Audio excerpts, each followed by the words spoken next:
আসসালামু আলাইকুম। সবাইকে স্বাগত জানাচ্ছি।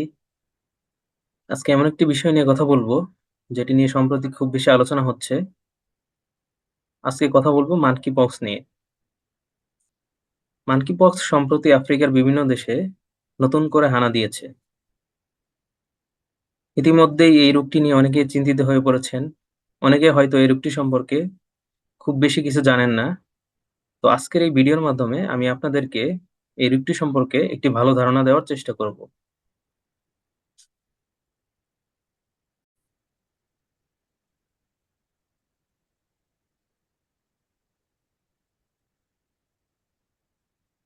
মানকি পক্স নিয়ে আমাদের কি সচেতন হওয়া উচিত নাকি আতঙ্কিত হওয়া উচিত?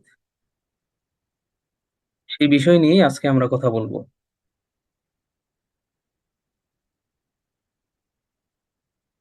প্রথমেই আমাদেরকে জানতে হবে মানকিপক্স আসলে কি?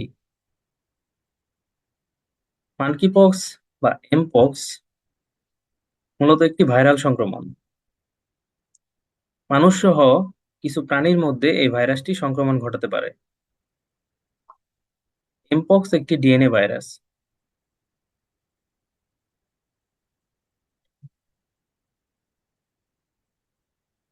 চলুন আমরা মানকিপক্সের ইতিহাস সম্পর্কে একটু জেনে আসি। মানকিপক্স প্রথম শনাক্ত হয় বানরের মধ্যে ১৯৫৮ সালে ডেনমার্কের কোপেনহেগেনের একটি পরীক্ষাগারে।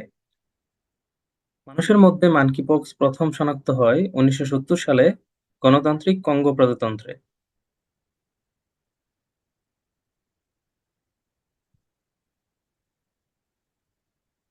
পাশের চিত্রটিতে আমরা দেখতে পাচ্ছি ২০২৪ সালের জানুয়ারি থেকে জুলাই মাসে আফ্রিকার বিভিন্ন দেশে কি পরিমাণ মানুষ এই ভাইরাসটিতে আক্রান্ত হয়েছে।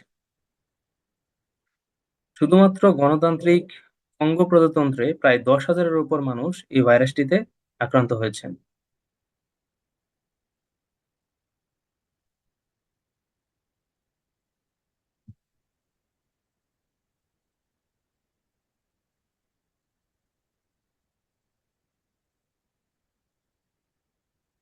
মানকিপক্স মূলত ২ প্রকার: ক্লেড ১ এবং ক্লেড ২। ক্লেড ১ এর ভিতরে আবার ২ টি ভাগ রয়েছে, ১ এ এবং ১ বি।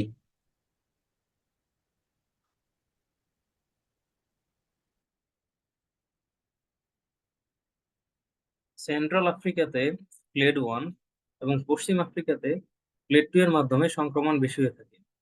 এছাড়া ইউরোপ, যুক্তরাষ্ট্র, যুক্তরাজ্য এবং কানাডাতেও ক্লেড ২ এর মাধ্যমে সংক্রমণ বেশি হয়ে থাকে। ক্লেড ১ ক্লেড ২ এর তুলনায় মারাত্মক এবং ক্লেড ১ এর মাধ্যমে মৃত্যু ঝুঁকিও বেশি হয়ে থাকে।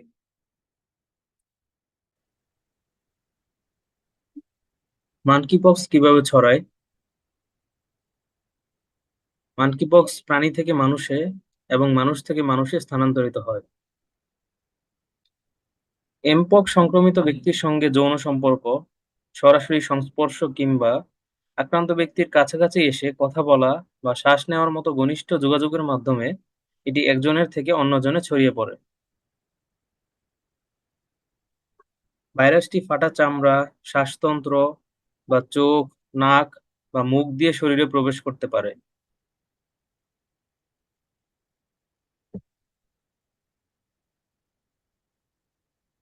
ভাইরাসে দূষিত হয়েছে এমন জিনিস যেমন বিছানা, পোশাক এবং তোয়ালে স্পর্শের মাধ্যমেও এটি ছড়াতে পারে।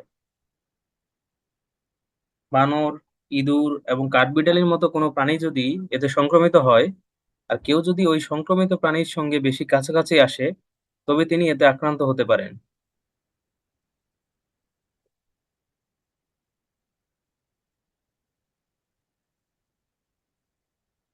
মানকিপক্সের উপসর্গগুলো কি?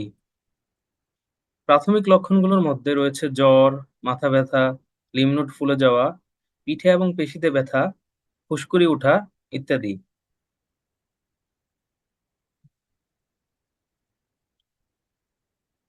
সবচেয়ে বেশি ঝুঁকিতে আছেন যাদের রোগ প্রতিরোধ ক্ষমতা কম, বিশেষ করে শিশু, গর্ভবতী নারী, বয়স্ক মানুষ যারা বিভিন্ন ধরনের জটিল রোগে আক্রান্ত, যেমন হাই প্রেশার, ডায়াবেটিস ইত্যাদি।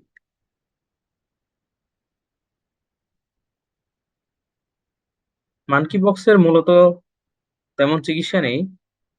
রোগীর চিকিৎসা করতে হবে উপসর্গ অনুযায়ী।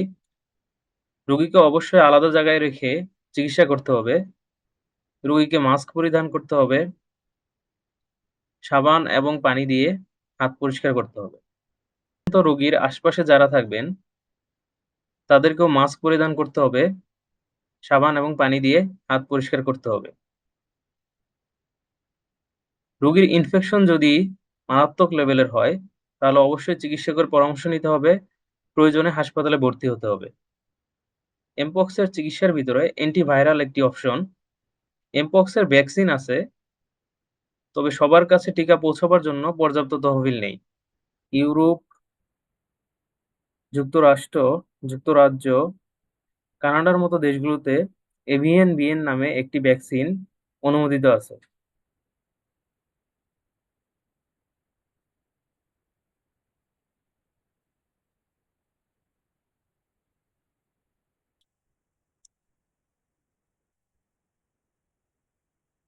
এমপক্স কিভাবে প্রতিরোধ করব?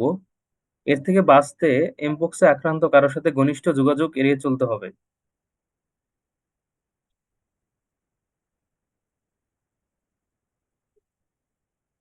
আক্রান্ত ব্যক্তির সব ক্ষত সেরে না যাওয়া পর্যন্ত ব্যক্তিকে অন্যদের থেকে বিচ্ছিন্ন রাখতে হবে।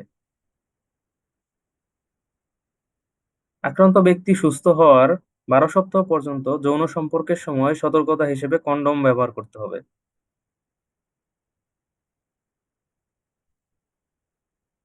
মাঙ্কিপক্স নিয়ে আতঙ্কিত না হয়ে সচেতন হন।